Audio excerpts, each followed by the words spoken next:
Hi there, this is Andrea Maury of Drea Renee Knits, and today I am showing how we are going to finish off our top-down double collar. So this technique begins with a provisional cast on, which I have a tutorial for that on my YouTube channel. And to finish it off, after you have knit twice the length of your intended height of your collar. So I'm doing a 1.5 inch collar, so I did 3 inches of my ribbing.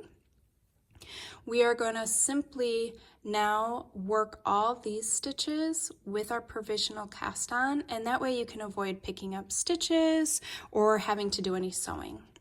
So we can tell where the beginning of our provisional cast on is thanks to our crochet chain and our little tail here. And so it's really easy to line it up and make sure that your stitches are where they need to be. So I'm at the beginning of my round, and if you look here, here's the end of my provisional cast on. There's my chain, so this is the beginning.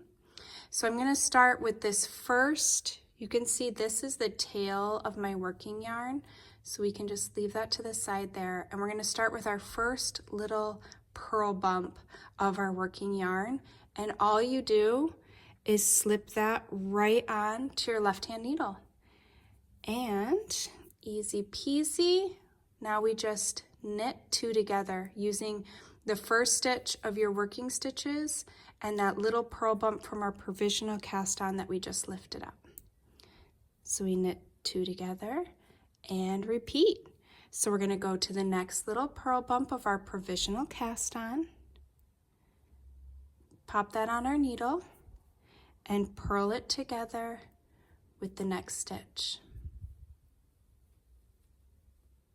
And you're going to do this all the way around until you have successfully used up all of your stitches, and then we're actually just going to remove that waste yarn, and you'll have your folded collar all ready to go with your live stitches still on your needle, and you can just continue with your sweater.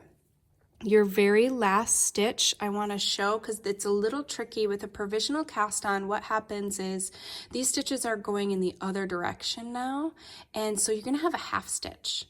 So our last stitch is actually going to be, let me get these out of the way, this little guy right here. So you can always come back to this video when you're there if you need a little reassurance, but that's going to be your final stitch for the last stitch in your round.